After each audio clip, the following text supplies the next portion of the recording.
ભરૂચ જિલ્લાના ઝઘડિયા તાલુકાના ઇન્દોર ગામના ગ્રામજનોએ કલેક્ટર કચેરી ખાતે આવેદનપત્ર પાઠવી ગામના ગૌચરની જમીન પર થયેલ ગેરકાયદેસર દબાણો દૂર કરવાની માંગ કરી હતી, જેમાં સર્વે નંબર 287 અને 288 વાળી જમીન પર ગૌચરની જગ્યા આવેલ છે। આ જગ્યામાં ગેરકાયદેસરનો રસ્તો ગ્રામ પંચાયતના સરપંચની મિલીભગતથી બન્યો હોવાનો પણ આક્ષેપ થયો છે।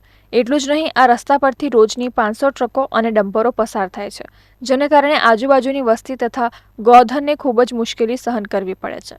આ રસ્તા પર શાળા અને રોહિતવાસ પણ આવેલ છે, જ્યાં બાળકો અવરજવર કરતા હોય, જેથી અકસ્માત પણ થાય તેવી સ્થિતિ ઊભી થઈ છે। પશુધનને ચરવા માટે સૌથી નજીક આ જ ગૌચરની જગ્યા છે, પરંતુ ગૌચરની જગ્યામાંથી કાઢવામાં આવેલ રસ્તાના કારણે પશુધનને ચારો પૂરતો મળતો નથી। ત્યારે આ ગેરકાયદેસરના માર્ગને તાત્કાલિક ધોરણે બંધ કરવાનો આદેશ કરવા ગ્રામજનોએ તંત્રને રજૂઆત કરી છે।